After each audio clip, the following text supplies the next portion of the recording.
Hello guys, मैं आज़ाद फिर आपकी सेवा में मैं आया हूँ फिर आपको लेके 220 रिपेयरिंग हैमर की, जो आप अपने घर पे भी कर सकते हैं। अपनी साइट पे अगर कोई दिक्कत आती है उसके लिए आप यूज़ कर सकते हैं, क्योंकि मेरी वीडियो ही देखकर आप समझ सकते हैं कि हैमर में क्या क्या दिक्कत आ सकती है, और दिक्कत दूर करने के लिए आप मेरी वीडियो को दूर देख सकते हैं। अभी भी हैमर में कोई दिक्कत आती है, अभी मैं आपके सामने ये हैमर को खोलूँगा। जो हैमर मेरे में दिक्कत आ रही है, इसका साउंड कर रहा है, इसका आपका जो इसका गेयर सिस्टम हो गया या कोई भी सिस्टम में हो गया, मैं आपको टोटल दिखाऊंगा कि किस किस चीज़ से हम मशीन को सही कर सकते हैं। मैं आपको पेश करता हूँ, नोवा की है ये 220 की रिपेयरिंग। 220 में सबसे पहले हम 220 का जो माउथ होता है, ये माउथ निकालते हैं। माउथ के बाद ये एक पार्सल होता है, इसका लॉक होता है, ये निकालते हैं। उसके बाद ये कैप हो गया, इसके बाद ये सॉल हो गया। इसमें एक आपका हल्का सा एक बॉल होती है, इस बॉल को हम यहाँ निकालते हैं।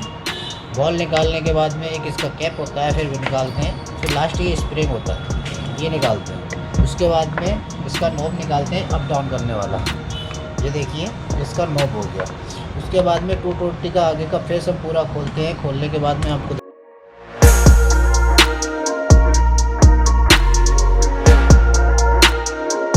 और रिपेयर करने के बाद में हम हल्का सा इसे खोलने के बाद हम इसको हल्का सा पुश करते हैं, और ये हमारा टोटल ये निकल जाता है। इसमें एक आपका पार्सल बेयरिंग होता है, एक इसकी पिन हो गई आपकी, एक आपका टेप कप हो गया, एक इसमें एक बड़ा गियर हो गया, एक इसमें ये मटका बेयरिंग बोलते हैं, मटका बेयरिंग हो गया, एक आपका छोटा गियर हो गया। उसके बाद ये आपका पिस्टन हो गया। पिस्टन के अंदर इसका एक कैप होता है, मैं वो भी दिखाता हूँ आपको।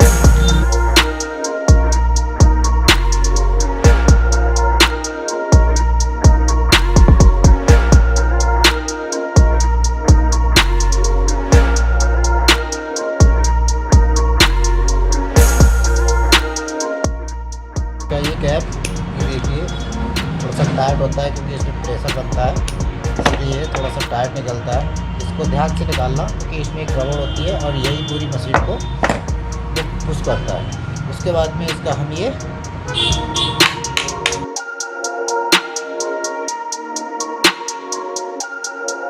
कैप निकाल लेते हैं।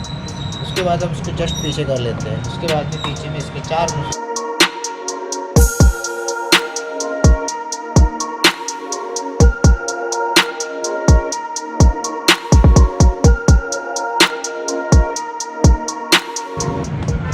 इसके पहले जो इसके कार्बन होते हैं उसके होल्डर का ये पेज खोलते हैं।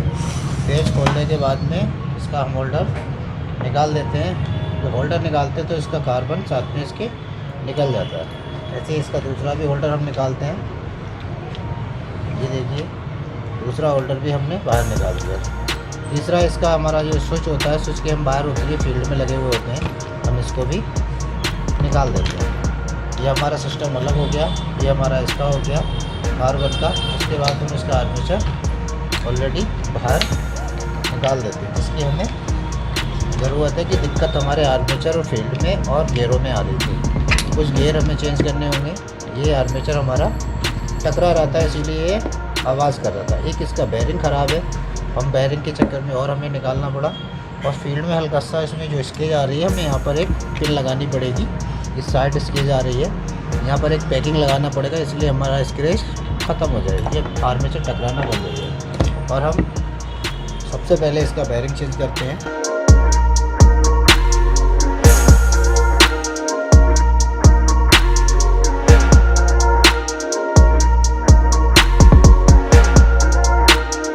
बेयरिंग निकालने के बाद एक बेयरिंग हम डालते हैं इसमें।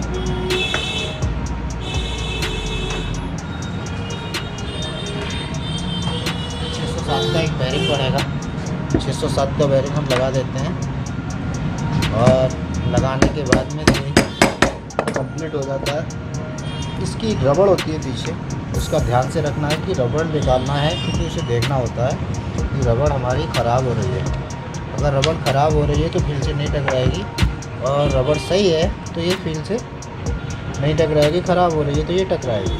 तो इसे हम देख लेते हैं, हमारी रबड़ बिल्कुल सही हो रही है और हम बढ़िया काम हमारा कर सकते हैं। उसके बाद में इजली हम इसका ईयर कैप दोबारा लगाते हैं। गियर कैप लगाने के बाद में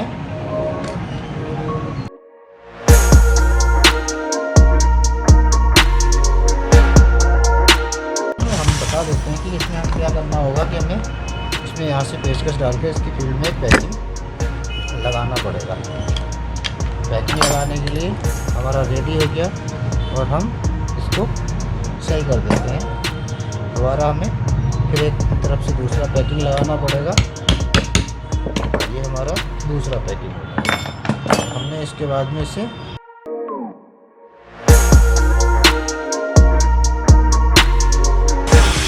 दोनों पैकिंग हो गए।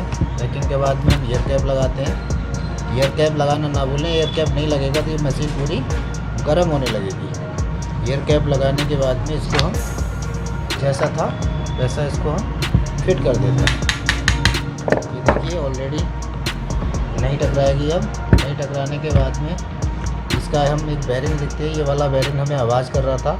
इस बेरिंग में क्या दिक्कत आती है, ये बेरिंग ऑलरेडी हल्का सा ख़राब था, हमसे चेंज कर दिया। दूसरा ये बेरिंग आपका ये बिल्कुल ईजली था, वो भी हमने चेंज कर दिया था। अब इसका सबसे पहले इसका हम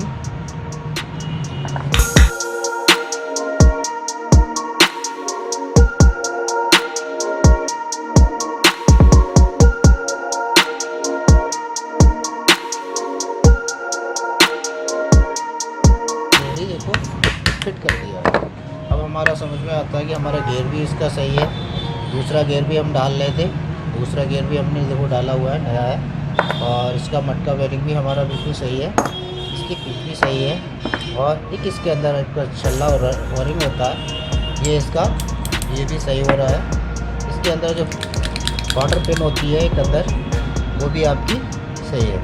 और इसके जो बारसल हैं वो भी आपके बिल्कुल ईजी सही हैं।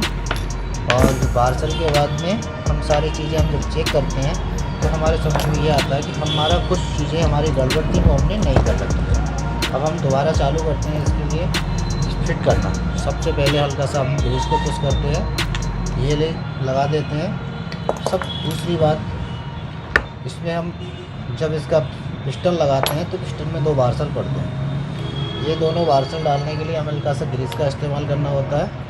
हल्का सा ग्रीस यहाँ लगाया, हल्का सा ग्रीस यहाँ लगाया। और ये दोनों बारसल नहीं डालोगे तो ये पिस्टन कट जाता है।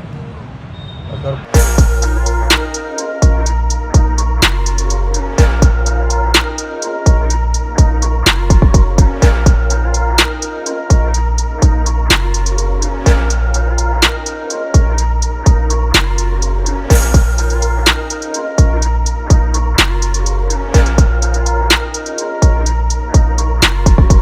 उसको यहाँ लगाकर इसका मटका जो बेरिंग होता है उसका ध्यान रखना, ये इस तरह से पड़ता है। इसका गियर का कट ऊपर होना चाहिए, प्लेन वाला नीचे होना चाहिए।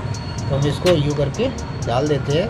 उसके बाद में इसका जो लंबा गियर है वो हम यूँ करके इसमें बैठा देते हैं, क्योंकि लंबा गियर बैठेगा तभी हमारा सिस्टम ही पूरा चलता है। पूरा चलने के बाद में हम इसको कंप्लीट करने के लिए हमें क्या करना होता है, सबसे पहले हमारा जो चीज़ है इसमें चलने वाला इसका कैप डाल देते हैं ताकि ये हमारे लिए ईजली रहे। उसके बाद हल्का सा ग्रीस का इस्तेमाल करते हैं इस पर हम, और ग्रीस के बाद में इसका हम पिन डालते हैं। पिन डालने के बाद में इसका जो बारसल बेरिंग है वो ज़रूरी है, नहीं तो ये आपका हेड को ख़त्म कर देगा। ये आपका बारसल बेरिंग ऑलरेडी पड़ चुका है। इसके बाद में इसका थोड़ा सा हम इसमें भी ग्रीस लगाते हैं, और इसका हमने जो रबर चेंज करी थी इसको हम फिर इसी में बैठा देते हैं। ओके, उसके बाद में हम ये इसका जो मेन सिस्टम होता है ये वाला, हम यहाँ पर इसको बैठा देते हैं। फिर उसके बाद में इस हल्का फिर ग्रीस हम थोड़ा ग्रीस का फिर इस्तेमाल करेंगे। इसमें ग्रीस ज़्यादा नहीं लगाना है, ग्रीस अगर ज़्यादा लगाओगे तो इसमें से ग्रीस आपका बाहर आ जाएगा। हल्का हल्का ग्रीस का इस्तेमाल करके, और इसको हम इसका जो हेड कवर है इसको हम बैठाल देते हैं। बैठालने के बाद ये देखिए ऑलरेडी बैठ चुका है। अब हम इसको इजी टाइट कर देते हैं, वैसे हमारा कोई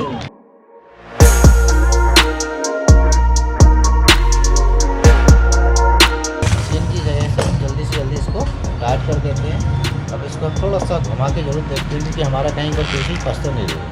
ऑलरेडी हमारे पास सब कुछ सही है, देख चुके हैं हम। उसके बाद में हम इसका पीछे पहुँचते हैं। अब इसके हम कार्बन पे आते हैं। कार्बन जो हमने डाले थे, इसके नए कार्बन पड़े हुए हैं और नए कार्बन को हम दोबारा से इसका सेट करते हैं।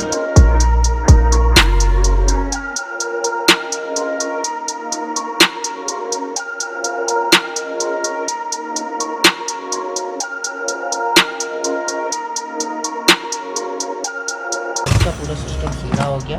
उसके बाद में हम इसका स्विच लगा देते हैं। स्विच लगाने के बाद में ये हमारा जो स्विच का सिस्टम है, ये हमारा फील्ड का होता है। हमने इसको दोबारा से यहाँ पर फिर बैठा देते हैं, क्योंकि ये हमारा सिस्टम में आता है। तीसरी फेल ये लगा देते हैं, क्योंकि ये फील्ड के तार होते हैं जो डायरेक्टली लाइट के आए होते हैं, और लाइट से जो चलता है हमारा सिस्टम में, ये कंप्लीटली आ जाता है। देखिए जब बैठ जाता है तो हम इसे चेक करते हैं।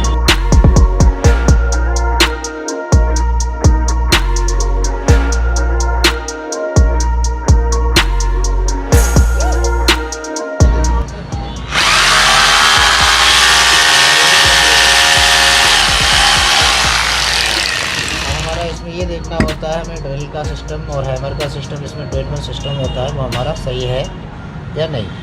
क्योंकि उसे सही चलाने के लिए हम सारे काम इसमें करते हैं। इसका हम सबसे पहले पीछे का सेट कर देते हैं, क्योंकि पीछे